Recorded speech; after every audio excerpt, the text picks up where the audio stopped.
Happy 2025 everyone! Here I am talking you through this gorgeous little flamingo drawing that I did using some new Daniel Smith watercolor paints that I recently purchased for myself.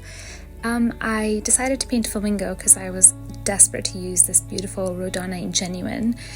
And you can see here I'm kind of filling it up, painting the flamingo, and there's a couple of colors that I did mix in with the rhodonite genuine to obviously provide some kind of shading for the flamingo.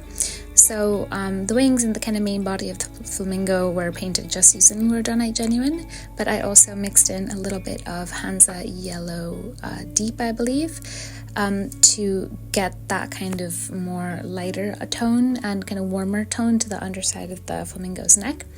And I also mixed in a tiny bit of buff titanium for the wings later on.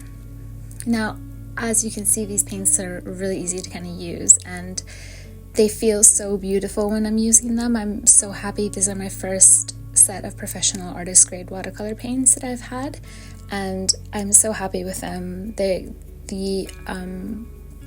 vibrancy of the pigments is truly just absolutely gorgeous. I'm so happy with them, and I had a lot of fun painting this flamingo. These are basically the paints that I've been using almost exclusively for the past few weeks ever since I received this set.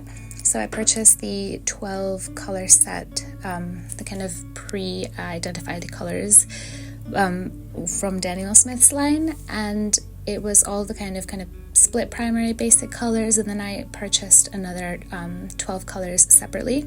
3 of the colors in my pan are Schminke Hordam super granulating colors, and the rest are other types of colors by Daniel Smith. So I have, just to give you an example, Soda Light Genuine. I have a Rose of Ultramarine, which is also a color that I mixed in here along with the Rhodonite Genuine to get that kind of deeper color on the underside of the flamingo. It's not the underside of the flamingo, it's the underside of one of the wings. And so those are the colors that I was kind of mainly using in this one. Some other colors that I also purchased were Serpentine Genuine and Amazonite, and a few other kind of colors that I had my eye on, like Lavender and Wisteria. And those colors have been just gorgeous to play around with. I will say the color that is the one that I've been using the most, surprisingly, is actually Soda Light Genuine. I don't know what it is about that color, but it is just so beautiful, and it granulates in, it's so granulating, and it's just so gorgeous. So it's the color that right now is actually surprisingly my absolute favorite from this entire set that I have of Daniel Smith watercolors. The Schminke colors that I have are the 3 pans at the bottom of the palette on the right hand side, and they are a violet, a green, and a blue. And they are also incredibly granulating and so beautiful. The violet is actually quite deep, to the point where it's almost like, it seems like it's almost mixed in with black, and that is a beautiful pigment to just get kind of deep, richer, very just rich and deep violet colors. So that is those are the main colors that I used with the flamingo. I believe I also used one of the blues, if I'm not mistaken, for the legs on the flamingo, but I can't recall off the top of my head. I also put in some yellow on the beak. I'm using Hansa yellow deep for the beak, and then I kind of went in, cleaned out my water brush so that it had no paint on it, and put in a base of like a very light water base on the top part of the scene so that I could make the background. And I'm doing this, I'm getting the paper wet because I want to have the colors kind of come together really smoothly. So I'm going to try to create a gradient effect here, and that requires getting the page a little bit wet. I wasn't trying to get it very wet, I just wanted to get it a little bit wet. And the color that I have here is the Rhodonite Genuine, and I was going to go in with that, and as soon as I started doing that, I realized that it would be just the same color as the flamingo and I needed to change it a little bit. So I went in with some ultramarine and created a bit of a more kind of purplish background so it wasn't so pink, and again kind of blending in with the Rhodonite Genuine of the flamingo itself. And then I went in with cerulean, and I didn't mix cerulean with anything, I just kind of went in with that color, and I really like the way that the colors blended together. This felt like a very easy blend it felt like a really easy transition from one color to the next. And I was really happy with that, really happy with the way it came out. It didn't really require too much kind of playing around with the pigments and kind of moving them along so that they came together. They came together really, really softly, gently, and it was very straightforward. So I was very happy with that.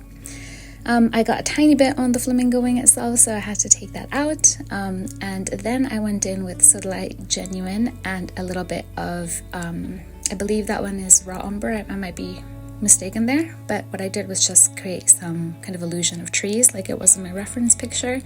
And because the paper was wet, that was a really straightforward process. I basically just had to tap it on the paper and it kind of bloomed and created that effect itself. And then I went in to paint the reflection, and I made a bit of a mistake here. So for the top part, I was able to get the paper wet and the colors came together really easily because of that, but I forgot to do that for the bottom side, and it really impacted how easily I was able to blend the colors. Now, in terms of the end result itself, the end result doesn't really look like there's a ton of difficulty or there's like really a ton of difference from the top, but as I was working with the colors and putting it together, I really noticed the mistake that I made by going wet on the top and going wet on dry at the bottom.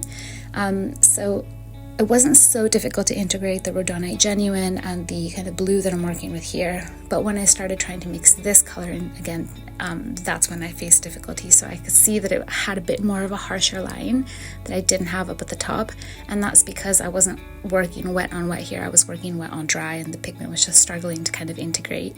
In the end, it integrated fine, but I definitely messed up there, and I noticed that as I was doing it. And it's one of those things where I'm really happy that I made that mistake, because it made me it really kind of brought into play how obvious the difference is sometimes with the way that you're working with watercolors, and how important it is to remember technique as you're working with watercolors and playing with them. And I'm not a professional artist. I kind of just play around with watercolors in my free time, but every time I do things like this, I learn so much about the medium of watercolor and how to work with watercolor effectively. And that's just been a very positive process for me. Here I'm mixing in, I went in with some Hansa Yellow Deep, and then I'm mixing it in with a little bit of the Pyrrole Scarlet to get it a bit richer. And again, this blend wasn't so difficult with the Rhodonite Genuine. It still worked out okay.